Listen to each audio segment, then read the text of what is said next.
This stunning painting by Montague Dawson, a renowned 20th century marine painter, captures the essence of the sea with breathtaking realism.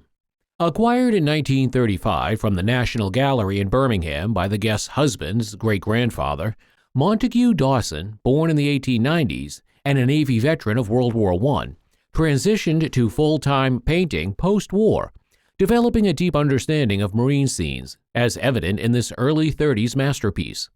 The painting's vibrant colors and meticulous detailing, particularly the foam on the bow of the boat, bring the scene to life. What I love about this has got everything going on. It's fresh. I mean, even the men look men. The figures, they look real, don't they? Yeah, they are. The best I've seen. Known for his ability to capture movement and atmosphere, Dawson's work is highly sought after, especially from his 1930s period, which is particularly cherished by enthusiasts. The painting's royal connection, with a clue believed to be in Buckingham Palace, adds to its allure, as Dawson was a favorite of the royal family. At auction, this Montague Dawson painting could fetch a price ranging from I would expect this to make £40,000 to £60,000. That's fantastic. The guest brought a circa 1890 French Arc de Triomphe bronze jewelry box, which he inherited from his father, to the show. The French Grand Tour bronze jewelry box was made in the 19th century as a replica of the Arc de Triomphe in Paris. Interestingly, the story behind the monument bronze jewelry box was that the inspiration came after the maker's visit to the Arc de Triomphe in Paris during their tour and decided to recreate the structure for their own purposes. The top portion of the jewelry box is painted on the inside with velvet. The appraisers value the piece to be between $2,000 and $3,000. Here we have a toolkit in a brown leather roll that the guest grandfather inherited from Florence Nightingale, who was his great-aunt. Florence Nightingale was born in 1820 and named Florence because she was born in Florence. She studied nursing in Germany and went to the Crimean in 1854, which matches the dates on these tools. On one of the gauges, the company name Holster & Company, which were in the prime of their production in the 1850s. The tool set contains a universal handle, which is a nice ebony carved handle, then the tool heads which you slot in place. It's an absolutely fabulous toolkit, with the historical background and familiar background associated with it. At auction, this toolkit is worth about £200. This intricate model of a car is a remarkable piece of history. Built by a German company called Home, it served as a home instructional model. These models were primarily used in driving schools to educate German students. Introduced in Berlin in 1939, it garnered significant interest, especially in Germany. Collaboration between Home and mechanic Degner led to its creation. This specific model, currently owned by Police Scotland, dates back to the amalgamation of Scottish police forces in 2014. Remarkably, this model reflects the era when understanding car mechanics was essential for drivers. Its electric operation allows the motor to simulate engine functions like piston and valve movements. Despite its age, it still functions, showcasing its significant value. I think my valuation on it would be just over £3,000. It deserves to be in a museum. Well, it deserves to be on display somewhere, that's for sure.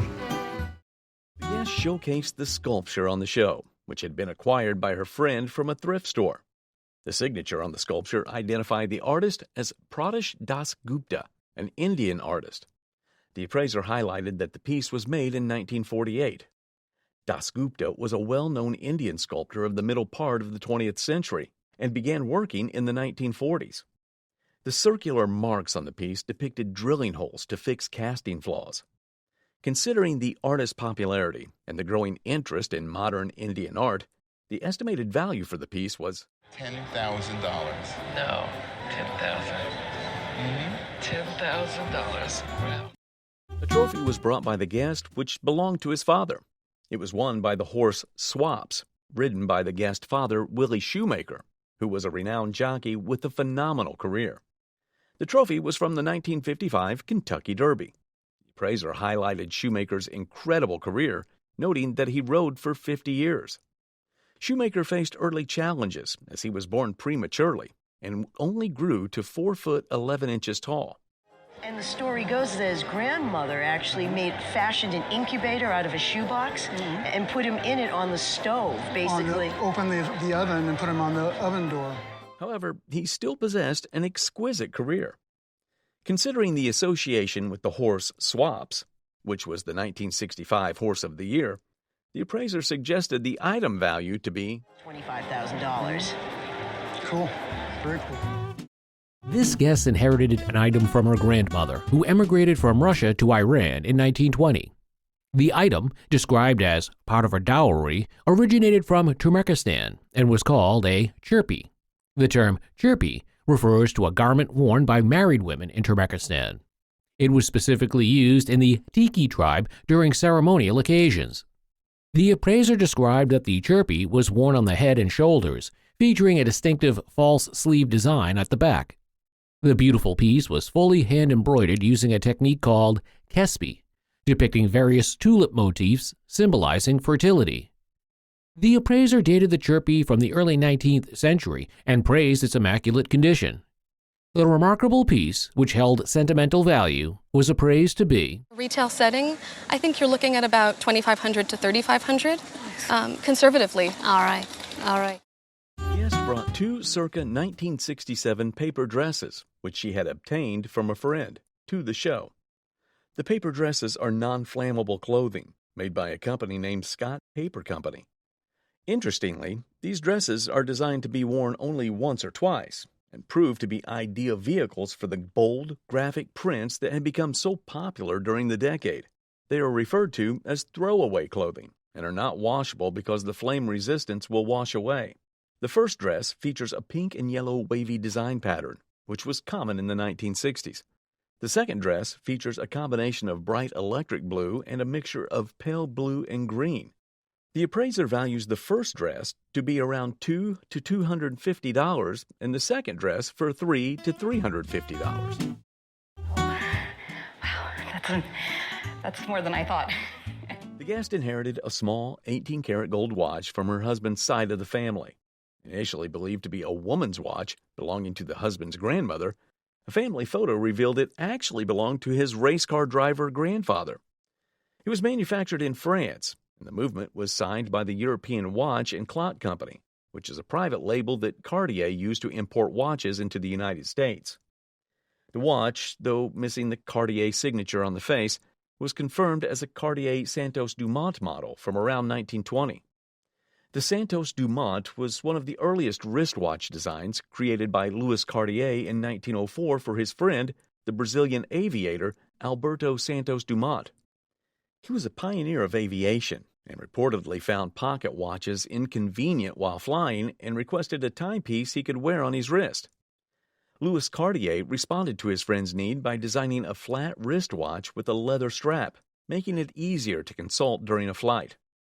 This watch, with its square face and Roman numerals, was a classic example of this early wristwatch design. It has Cartier's serial number, the eagle head French hallmark, and the original winding crown. While the missing signature might affect some collectors' valuation, the watch's age and history are more significant.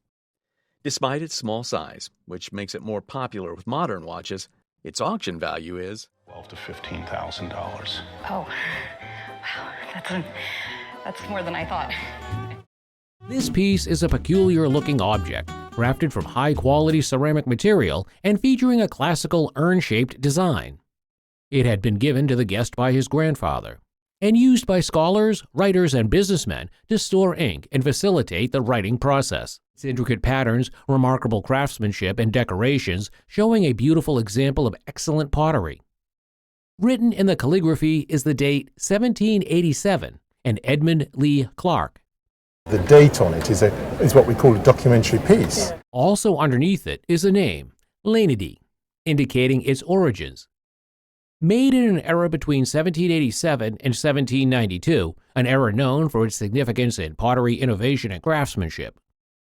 A mere glance at the painting on the piece shows it was done by a master craftsman. A piece this important is surely to be highly sought after by collectors and historians alike, and will have an estimated value of... Well, I think it would make $10,000 to $15,000. Really? This piece, uniquely magnificent but born out of controversy. Beautifully carved, but with ethical complications. Its artistic merits shining ever so brightly. With an undeniable craftsmanship showing how much the artist poured their skill and creativity into it, this artwork must be approached with sensitivity and awareness, acknowledging both the artistry and the broader context of its history.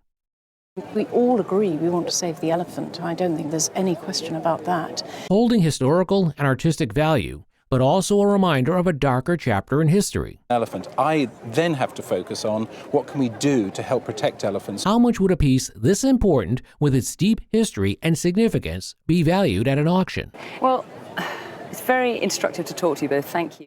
This charming vase, a cherished possession since the 1960s, was a gift from a neighbor in New York to the guest, where her children were born and raised. The antique was used to display plastic flowers at home.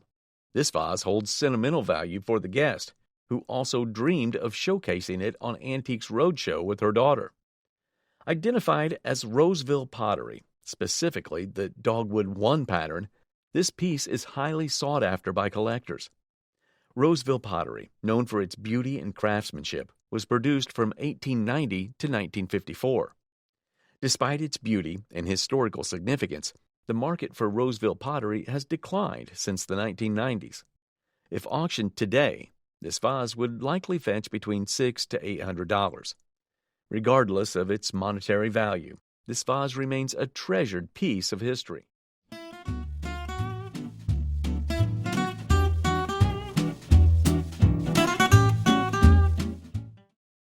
The guest's father, an artist during World War II, worked in England and developed a series of posters, which were printed there.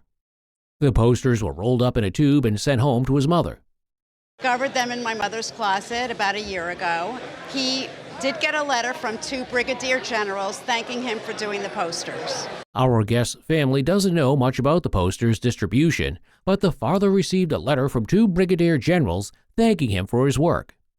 The appraiser identified the posters as factory production or work incentive posters. Factory production posters or work incentive posters to get factory workers to focus more on the job ahead. Appraiser praised the graphic design of the posters, considering them classic examples of mid-century design with messages like "geared for accuracy," "bonds buy bombs," "speed and accuracy," and "think, then move." Some posters are dated 1943, and the guest's father's name, Arthur Rothenberg, is visible on some of them, including his full name on one poster. The appraiser valued each poster at auction. I think each one of these at auction, I would appraise between $400 and $600 for a total of $1,600 to $2,400 for the group. That's very nice, thank you. The guest purchased a butterfly-shaped pin at an estate sale from the former home of Joseph Delaney, a prominent African-American artist from Knoxville, for $20. The pin features opal, which is formed from a biogenic silica and is found in many places, but opals with intense fire and flashes like this are likely from Lightning Ridge, Australia. Opal is relatively soft compared to other stones, and care must be taken when handling it. The appraiser discussed the historical significance of opals, noting their association with magical powers and the free spirit symbolized by butterflies. Free spirit that butterflies bring to people. You have a great combination here. It became very popular. The pin also features 2 cabochon ruby eyes and an old European cut diamond, approximately 1/5 of a carat, set in an 18-carat yellow gold with a darkened silver body. I couldn't find the mark. So it does say 18 karat. Okay. I didn't find the mark telling me it's English or French or American. Right. Looks Victorian, probably 1875 through the early 1900s. Despite the superstition surrounding opals, Queen Victoria helped dispel the myth by wearing them as wedding jewelry. The appraiser valued the pin at auction between... I'm going to go with, at auction, $3,000 to $5,000 today. Great. The guest brought in a prototype of the Ark of the Covenant, used in the film Raiders of the Lost Ark. The guest's father, an employee at Industrial Light and Magic during the 80s, worked on notable films such as Star Wars, Raiders of the Lost Ark, and Star Trek. The appraiser emphasized the significance of the Ark within the film and noted that it was designed by Ralph McQuarrie, a concept artist for Raiders of the Lost Ark. They described the makeshift nature of the prop, crafted from materials such as hot melt glue guns, picture frames, and trophies. They also expressed excitement over the prop's uniqueness, and the appraiser estimated its auction value to be $80,000 to $120,000. Wow. And not bad for hot glue and spray paint. The guest brought a circa 1905 Weller-Sicard covered jar, which she purchased from a friend to the show. The jar is a piece of Weller-Sicard pottery crafted by Jacques Sicard, a French artist known for his pottery. This covered jar is notable for being one of the earliest examples of rainbow-colored pottery. The colored effect on the jar varies when seen in different lights or from different angles. The jar is molded, reflecting the distinctive shapes characteristic of Weller pottery. On the bottom of the jar is the signature of Weller-Sicard and a production number indicating that it is an original piece from the Weller pottery.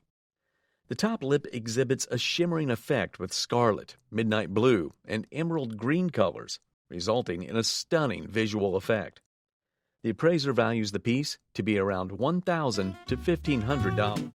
This unique piece of TV history is an original puppet from the sitcom Madam's Place, created by ventriloquist Waylon Flowers. Originally part of Flowers' collection of Madams, each with different costumes, this puppet is believed to be one of the earliest, lacking hands like later versions. Acquired from a friend who received it as a gift from Flowers during his early days in Provincetown, my friend Dana found out that it was Waylon Flowers' birthday, so he threw a surprise birthday party. Flowers, known for his humorous and sometimes spicy performances, was not a traditional ventriloquist, as he mouthed the words while the camera focused on the puppet. Madame, as the puppet was known, became a cultural icon, with Flowers being one of the early actors to openly embrace his homosexuality. This Flowers Madam puppet is valued at auction between... At auction, I would probably estimate it somewhere between $15,000 and $20,000. Holy Moses. So it's a nice gift. Madam. You had a good eye. You're quite the girl. A painting was brought by the guest, who obtained it at a charity shop called Sharwin's about 20 years ago. The appraiser identified the wonderful piece as a work of a local artist named Dorothy Steele. The painting depicted a typical scene from the west of Scotland, featuring docks or a shipyard with planes in the background. The appraiser was immediately drawn to the quality of the painting, its colors, impressionist style, and mid-century aesthetic. Steele's work showcased her skill with color and light, portraying the landscape beautifully. Originally bought by the guest for £5, it was believed to be one of the best Steeles ever made. Recognizing the rarity of Steele's work, at auction, the painting's value was estimated to be around... But I think if this were to come to auction today, I would put an auction estimate in the region of £3,000 to £5,000. Oh my goodness. Yeah. Believed to be in the family of our guest for generations, this chest of drawers was thought to have been crafted by the guest's sixth great-grandfather. Many, many years, and goes back to my sixth great-grandfather, who was the president of Harvard College. President of Harvard. What was his name? Edward Holyoke. The chest has a remarkable history, possibly being made by Edward or his father, Elizur, who was a brazier known for hardware like that found on the chest. Made of tiger maple, the chest exudes Massachusetts craftsmanship, with details like the molded top, drawer construction, and the shape of the feet indicating its origin. Despite its petite size, the chest is a remarkable survivor from the 18th century, evident in its construction and the unique writing surface in the top drawer. While the chest's hardware dates to the 1790s, after Edward Holyoke's time, it remains a valuable piece of furniture, estimated to be worth... At auction, it would be $10,000 to $20,000. Aha. Thank you very much. The guest inherited a silver cup from his family, originally belonging to his grandfather, born in 1877. The item was identified as a Kiddush cup, which was used in Jewish ceremonies. The appraiser shared the details about the item, which had an inscribed date of 1954. Originating from Augsburg, Germany, the item bore a crest and a name on the bottom. The guest recounted the story of their family's escape from Nazi persecution, during which they managed to bring the Kiddush cup and a menorah with them. While lacking explicit Jewish markings, the cup's heraldic emblem hinted at its previous owner's identity. Unfortunately, the appraiser failed to identify the maker's mark. The rare artifact's auction value was estimated to be around, I would say an auction estimate would be between $2,500 and $3,500. These posters once belonged to the owner's father, part of the cherished collection from his days in northern Minnesota, where skiing was a passion. Involvement of the guest's grandfather with the MRL and M Railroad instilled a deep connection to trains in their family. Union Pacific and Canadian Pacific posters were designed to promote train travel rather than skiing directly. The artist behind the Sun Valley poster, August Moser, brought European ski aesthetics to American audiences. The Sun Valley poster dates back to the mid-1930s, while the Canadian Pacific poster is from around 1940. Skiing posters have evolved from mere railway ads to highly sought-after collectibles in recent years. Value of a ski poster lies in the prestige of the resort it advertises, with Sun Valley being a top-tier destination. The more valuable of the two is the one that's closer to me. What makes a ski poster most desirable is the ski resort that it's promoting. Value of the ski poster is between $1,500 and $2,000, while the Sun Valley poster ranges from $4,000 to $6,000. Estimated combined value of both posters range from... So the two of these estimated between $5,500 and $8,000. Wow, thank you. This equestrian portrait by Leroy Neiman from 1961 is worth admiring. Guest received the painting from his sister, who acquired it from a wealthy New Yorker. The painting depicts Baron Guy de Rothschild's horse, Sergei Bollinger, and is titled Colors. It depicts the colors of the jockey's silks and was painted in 1961 in St. Cloud. Guy de Rothschild was a banker with a significant art collection and a horse stable. Unfortunately, Bollinger didn't win the race depicted in the painting. Painting depicts Neiman's detailed and classical style. Despite the downturn in Neiman's market, the painting still holds considerable value. At auction, probably between $8,000 and $12,000. $8,012. Very good. Yeah. The guest presented an unusual piece in the form of a face jug. This piece was given to the guest as a gift. Also known as grotesque jugs, this piece doesn't have an inscription, which makes its origin undecisive. They are called face jugs. They're also called grotesque jugs. There's always a question on where one of these pieces are from. It features an almost metallic glaze. The teeth were made of porcelain, which had a higher firing temperature, so they would not melt. The teeth, do you know what they're made of? No, I have no idea. They've been made out of a plate that was broken up, and then they used those as teeth.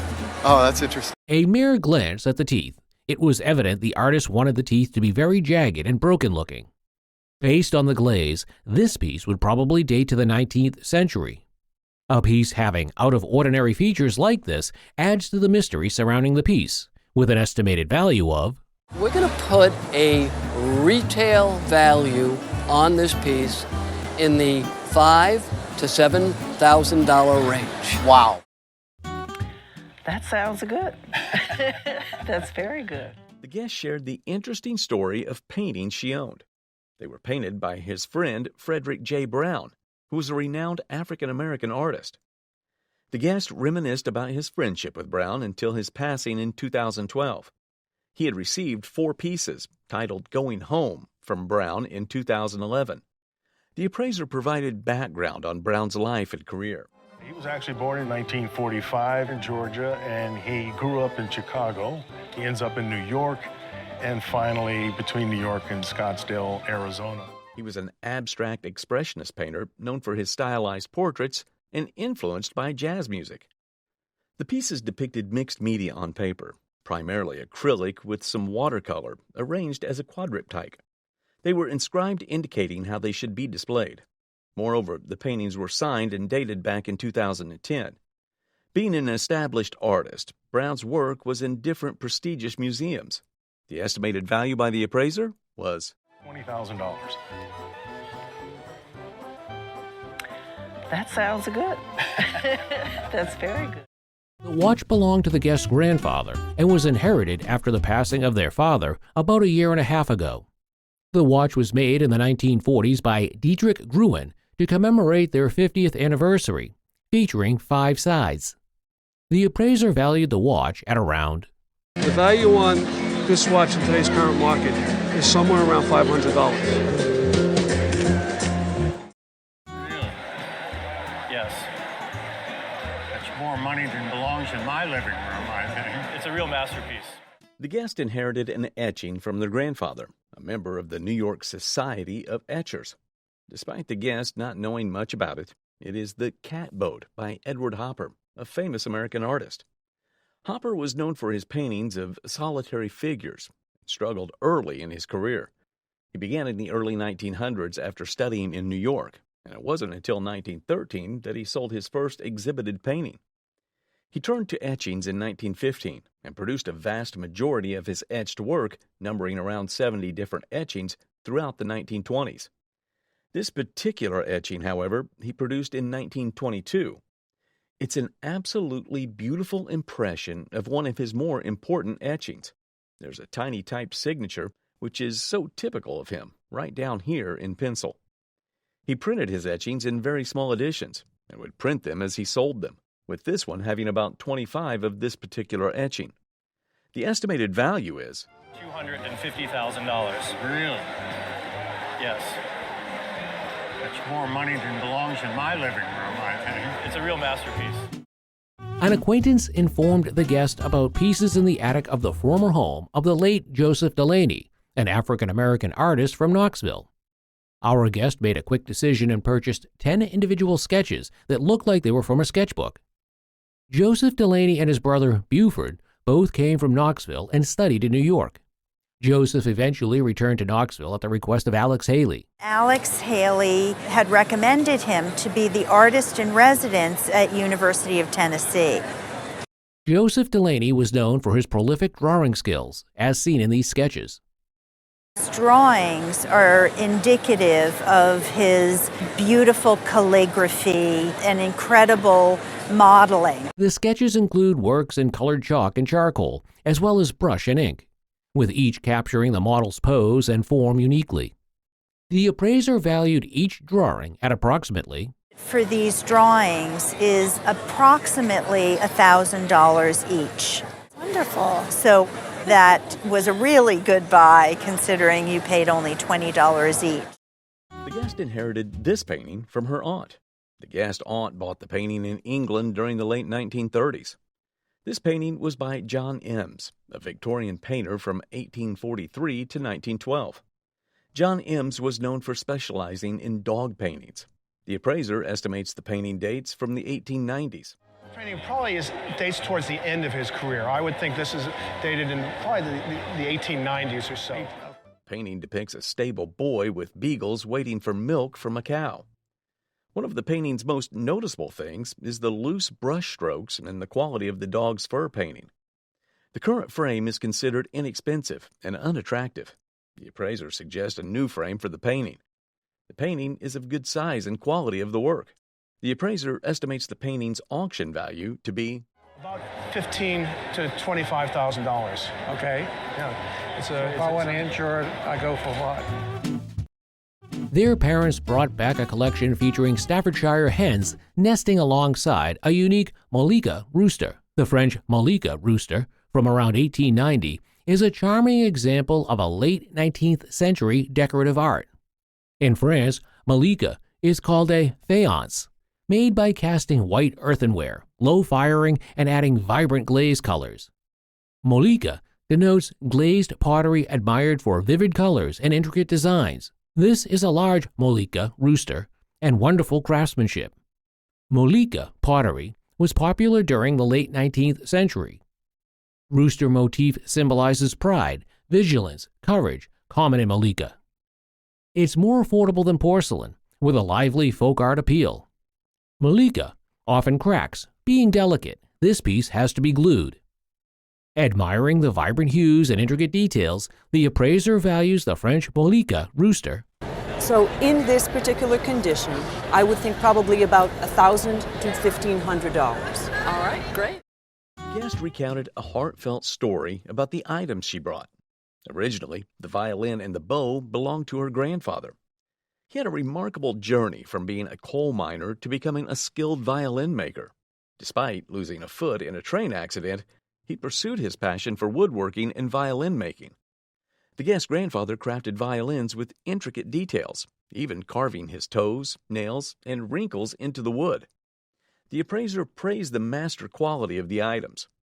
Considering the historical significance of the collection, the appraiser estimated its worth to be around $3,000 to its value. Oh my goodness. Our guest brought an instrument that is called a cymbalom, which was originally invented in Hungary. This particular cymbalom was made in 1890 in Minneapolis. The appraiser valued this cymbalom at $1,500 retail. Are you kidding? I'm not kidding you. Wonderful. Okay. Wonderful. This remarkable Chippendale chest, dating back to 1778, holds a fascinating story of discovery and acquisition. The guest, after expressing her admiration to her ex-husband's grandmother, Nana, she was delighted to receive permission to take this antique home. Initially thought to be a salesman's sample, the chest is believed to have been made for a wealthy family in Maryland. The interior, made of poplar, displays beautiful color and oxidation patterns. Notably, the top of the chest was added later and revealed by the mahogany top and glass rings from where people set drinks. Appraised at a conservative retail value of $50,000, with potential for even higher value. Are you kidding? I'm not kidding you. It's wonderful. Okay. Wonderful. This exquisite piece, cherished by the guest since childhood, originally belonged to their grandparents' house in Baton Rouge. Despite its Russian appearance, its presence in Louisiana adds intrigue to its history. Signed in Cyrillic by Eugene Lanceret, the most renowned Russian sculptor of the 19th century. It's actually dated 1873, and it's very nice here because it has the foundry mark. The sculpture depicts a troika, a three-horse sled, with intricate details capturing everyday life in Russia. It's a three-horse sled, and you have this wonderful little child here, another figure jumping on as the sled gets underway, and you have this gentleman standing here. Eugene Lanceret, who studied in St. Petersburg and Paris, is known for his detailed depictions of Russian life. The patina on the sculpture remains rich and untouched, adding to its authenticity and value. This Eugene Lanceret sculpture is valued at a retail price for this in a gallery would probably be about $15,000. Wow. Yeah, I didn't think that.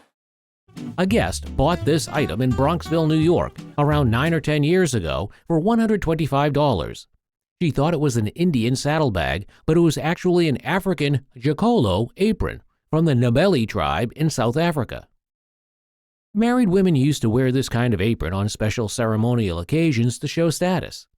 This piece likely dated before 1950. Considering the beautiful beadwork and artistry involved, the appraiser suggested the price to be I have sold these in the $400 to $600 range, but I've seen them as high as $1,200. Okay. It's a cool piece.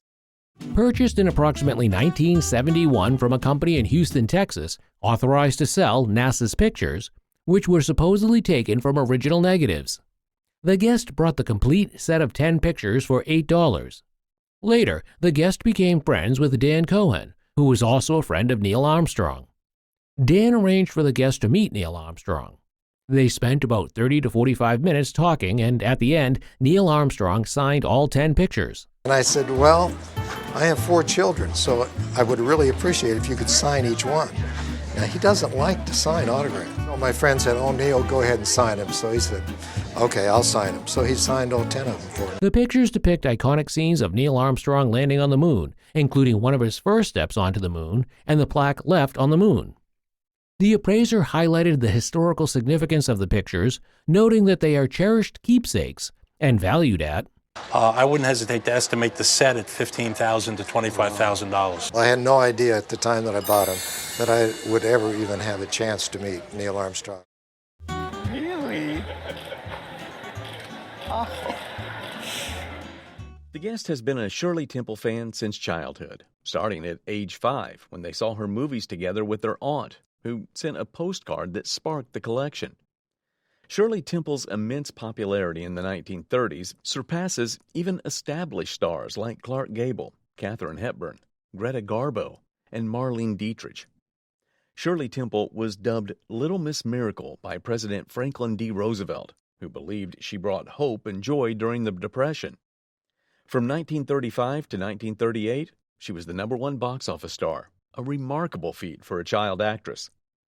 The guest collections included various items that documented Shirley Temple's remarkable career. 11 scrapbooks, movie memorabilia, like a set of dishes featuring Shirley Temple's image, and a doll. The doll is in good condition, although with minor cracks, reflecting the popularity of Shirley Temple merchandise during her heyday. The true standout of the collection, however, was a Shirley Temple statue from a theater lobby. Acquired for a mere $9 at auction, this is currently valued at $3,500. Really? Oh, that's great. That's awesome. Thank you. The guest brought in 2 Michael Jackson drawings to the show, which she had received from the artist in person. Michael Joseph Jackson was an American singer, songwriter, dancer, and philanthropist. Known as the King of Pop, he is regarded as one of the most significant cultural figures of the 20th century. The 2 drawings were sketched between 1972 and 1973 during his adolescent stage. The first image is a stylized sketch of a young Charlie Chaplin, a comic actor and filmmaker, drawn by Michael Jackson, and the second is a drawing of a woman, also drawn by Michael Jackson. The most remarkable aspect of the drawings is Michael Jackson's bold signature on both, making them quite unique and rare. The appraiser values the 2 sketch drawings to be around $8,000 to $10,000. Oh, that's great. That's awesome. Thank you. The guest shared a family heirloom passed down from their great-grandfather, who made it in prison around 1912. The great-grandfather was in prison for second-degree murder as he shot his wife upon discovering her with another man, who turned out to be his brother. The altercation resulted in the great-grandfather shooting his wife in 1911. She actually pulled a gun out of her dress. He grabbed it from her and he shot her. It happened in 1911. This heirloom is a piece of artwork called Wolfenberg Square, Hartford, traditionally found in the western part of the United States, created by the great-grandfather while in prison. The piece features smooth, round edges and high-quality fittings, including reverse-painted glass frontills, indicating skilled craftsmanship. Despite the difficult circumstances, the great-grandfather's artistic skill is praised, with the piece being rated 10 out of 10 artistically compared to others from different prisons. The great-grandfather was released from prison after almost exactly 2 years due to a pardon by the governor. Did you say he got out of prison within 2 years? Was that the time frame on He it? did. There was no one to take care of the children. So he was pardoned by the governor and was released. The appraiser valued this prison-made horsehair bridle at Looking at $4,000 at auction. That's good. I was thinking it was close to that. Oh my goodness. Are you surprised? Yes. It's hanging in my dining room. This guest inherited this painting from her mother, who got it from her sister. She grew up in Norway and thought the painting was by a Norwegian artist named Heyerdahl. Confirming her speculations, the painting was actually made by the artist, who was Swedish-born Hans Olof Heyerdahl. He was born in 1857 in Dalman, Sweden, and died in 1913. Heyerdahl started with landscapes, but later embraced French Impressionism, and by 1908, he was leaning towards a more modern expressionist style. The painting, a nude woman in profile, was praised for its beautiful colors and condition despite its age. It looks to be in incredibly beautiful condition and has not had any restorations done. For a painting that's over 100 years old to be in such impeccable condition speaks to its value. And at auction, this very piece would fetch About $75,000. Oh my goodness. Are you surprised? Yes. It's hanging in my dining room. Guest found her dad's old pocket watch from the 1950s, which is their family heirloom. This is a Premier Maximus by the Waltham Watch Company, Massachusetts. The finest watch they ever made. It's a rarity. They made few of these with a power reserve indicator. The 18-karat white gold case made by Wadsworth is exceptionally rare. It's from 1908 and in excellent condition. At auction, it could command a handsome sum of... This watch at auction would easily bring between $5,000 to $6,000. Wow. That's very nice. The guest inherited the ring from their great-aunt Hazel, who brought the ring back from China in the 1940s or 1950s. The ring is an Art Deco 14-karat gold and diamond mounting with a Chinese jadeite center stone. The jadeite has been reworked to fit the mounting. The upcoming valuation is for an auction scenario. A price range for the ring at auction would be In the $8,000 to $12,000 range. Wow. The guest showcased a stunning lamp brought by her mother around 20 to 25 years ago. It was purchased from an auction in eastern Kentucky for approximately $150. The item was made by renowned metalsmith Dirk Van Erp from San Francisco, who was prominent during the arts and crafts movement in America. This exquisite lamp, crafted from wrought copper and mica schist, was a creation popularized by Dirk Van Erp. The appraiser identified the lamp as an earlier version by observing the structural detailing, such as the riveted struts, dark patinas, and curved panels. These darker patinas tend to be on earlier lamps too. This is almost a black patination. Now there are some later lamps with darker patinas, but by and large when you have a patina this dark on a Van Erp lamp, it's an earlier version. These factors collectively suggested that the lamp likely dated back to 1910. The lamp's scarcity could significantly impact its value at auction, potentially fetching between... If I was going to put this at auction, I would estimate it for about between $40,000 and $50,000. It's such a rare lamp, it could go for double, triple that. Oh my gosh! The guest brought to the show a circa 1910 Mahanri Macintosh Young sculpture, which her great-grandfather had acquired directly from Mahanri himself. It was later passed down to her by her grandparents. Mahanri Macintosh Young, a well-known American social realist sculptor and artist from 1877 to 1957, was primarily recognized for his sculptures, including landscapes, portraits, busts, and life-size sculptures, as well as monuments and engravings. The sculpture in question is a statue of a woman holding a baby in her left hand, crafted from a stone with a still-life painting that depicts the tenderness and care between a mother and a child. The appraiser values the sculpture at approximately $10,000 to $15,000. The guest received the poster as a gift from a friend who had found it in a shop in the Seattle area. The poster advertised TWA flights to New York City and featured an abstract depiction of Times Square. It was created by the prolific artist David Klein in 1956. The artist worked for TWA, and the poster was one of his most popular designs. It showcased Times Squares in a geometric, abstract, and kaleidoscopic view. The poster combined silkscreen and photolithograph printing techniques using bright colors through silk screening and details via lithography. The bright colors have been put on through a silkscreen process, and everything else has been printed via a lithographic process. One of the other great things about the poster is the plane that's on top.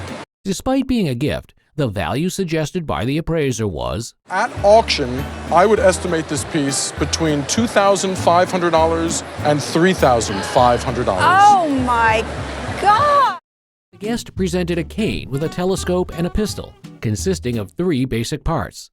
This cane was given to the guest's father in 1943 by a local man in Bishop's Stortford, England, who became fond of him after he helped gather mushrooms from a fenced-off area. The top end of the cane features a single-shot flintlock gun with a quick-release mechanism and... If you were in a bind, you could pull it out very quickly and fire. The mechanism is such that it has a folding trigger which folds down when you cock it. Tip of the cane holds patches, flints, and extra material for the gun. And that would hold patches and flints and extra material for the gun. We have a nice 1-2-draw spyglass. The outside of the cane is wrapped in baleen, a material dating the cane to around 1826 when it was given as a gift from William de Kerfleft to Samuel Platt. The lower section of the cane comes apart, revealing another function that is currently unclear due to a missing piece. Described as a gadget cane, it combines 3 different functions with a storage compartment, showcasing its uniqueness and innovation for its time. Despite some minor condition issues like insect damage to the baleen and wear to the leather. At auction, the cane is estimated to fetch between At auction, we're probably talking, $3,000 to $5,000. Great. This piece is a captivating nude oil painting received by the guest's parent as a wedding present in 1945.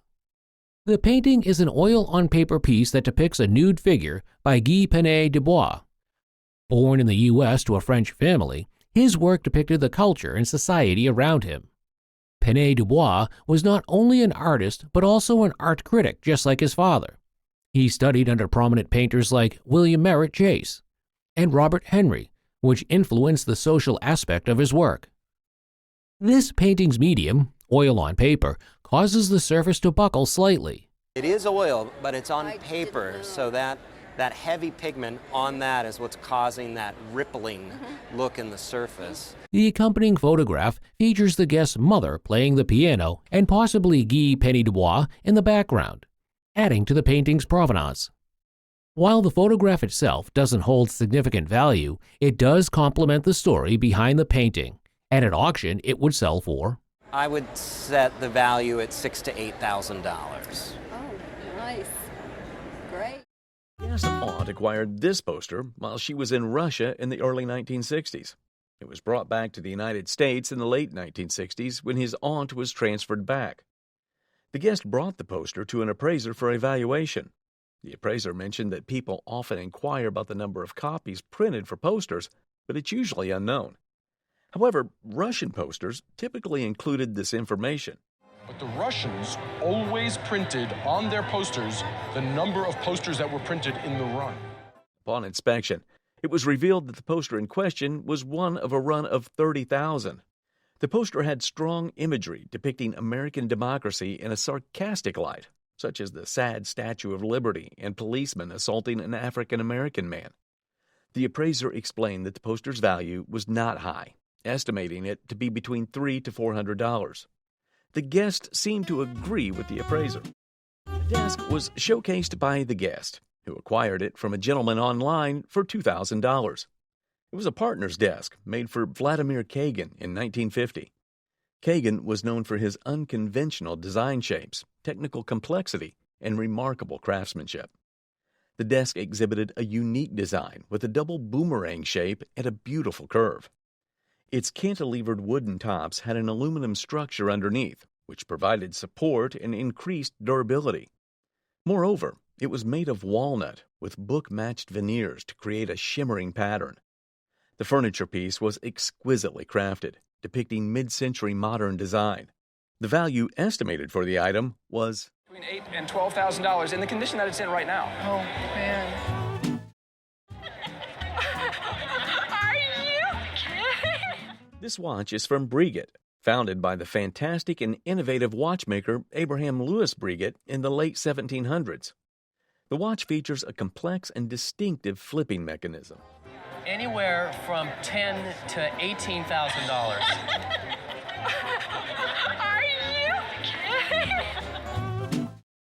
The guest owns a Roseville vase featuring a sunflower pattern. The impact of Peter Mayle's book on the American ceramics market is significant. This vase's value tripled due to the book's influence. It bears a paper label, common in Roseville pieces from the 1920s, and is dated from around 1925 to 1930. A red crayon mark on the vase signifies a production number. The vase boasts a strong mold, a desirable trait. Unlike hand-sculptured pieces, it was molded and then decorated. It is a prime example from Roseville's sunflower line. While some unique pieces may surpass it, it remains exceptional within its category. Valuation somewhere between $2,000 and $2,500 in a pot like this. The value of this piece has descended to a modest range, now ranging between $1,000 to $1,500. Believed to be a bride's box due to its small size and intricate handmade details, this piece has strong Pennsylvania Dutch influences. Originating from southeastern Pennsylvania, an area heavily settled by immigrants, people emigrated to through the 19th century. It was either a trinket or a document box. This box showcases the quintessential qualities of Pennsylvania German artwork, with designs drawn using a compass to create. And the compass is used to create these interlacing circles, which then turn into flowers and then into star devices. The inside of the box reveals a piece of American history, with repairs made by Pennsylvania Germans using pieces of homespun to mend the shrinking wood. Despite its age, the box is in remarkable condition, with a beautiful sea green ground and precise red and white decoration covering its surface. Small boxes of this type typically sell for $5,000 to $10,000, but due to its size, preservation, and decoration, this box could be valued at. And the beauty of its decoration would probably be worth somewhere between $15,000 and $25,000. Wow. So I am really thrilled. I'm afraid to carry it, huh? The guest found the brooch in a dumpster while delivering newspapers over 40 years ago. He later gave this brooch to his father. Father had it appraised for $4,000 around 30 years ago. The brooch is nicknamed Dumpster Diamonds by the family. The appraiser identifies the brooch as Edwardian, dating to the early 20th century. It features old mine-cut diamonds throughout its design. It has a central 3/4 carat diamond with openwork detailing. The brooch can be worn as a pendant with a loop on the back.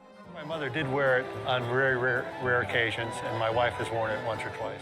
The appraiser values the classic design and functionality of the brooch. The appraiser mentions the increase in value since the previous appraisal. The current appraised value is $6,000. $1,000, wow. So it's gone up, it has. This piece, reflecting the innocence and beauty of childhood, passed down to the guest by her great-grandmother. Made by someone who evokes reference and admiration in the world of vintage dolls. It's made by the Kathy Cruz, or Kate Cruz. Crafted with meticulous attention to detail, and speaking to the skill and craftsmanship of its maker. Also, with a peculiar design telling what era it was made.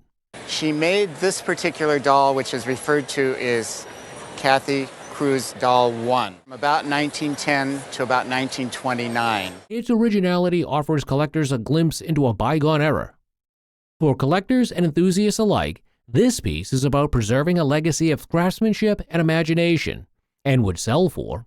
This doll would sell between $4,500 and $5,000. I thought it was a three-figure doll. No way. Way. The guest brought in a cult poster made by a great American illustrator, Frank Schoonover. He was known as the Dean of Delaware Artist, born in 1877 and died in 1972 after having painted about 2,000 separate illustrations. The poster was made in 1925, titled Text and Patches, and was so popular that it appeared on the covers of 2 books. One, a book about Schoonover's art with the title The Illustrator of the North American Frontier, and it also appeared on the cover of a novel called The Range Boss by Charles Seltzer.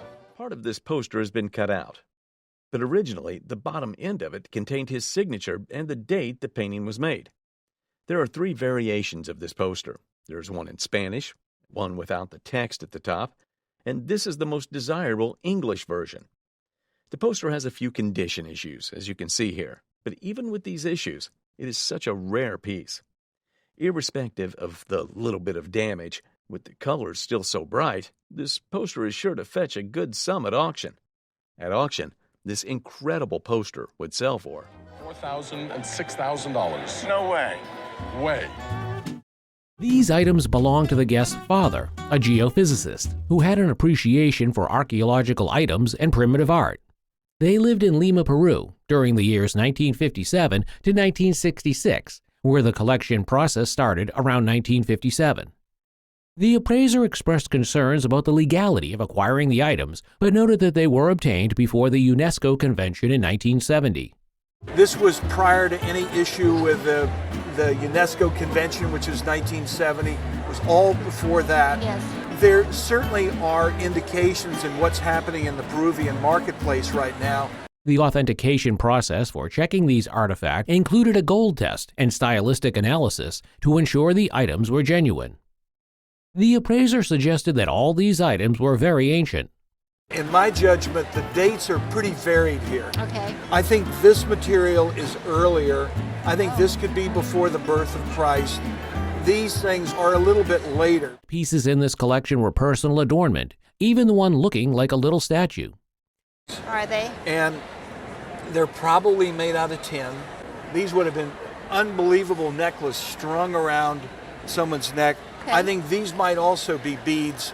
However, the appraiser identified this as some sort of burial mask made out of tin.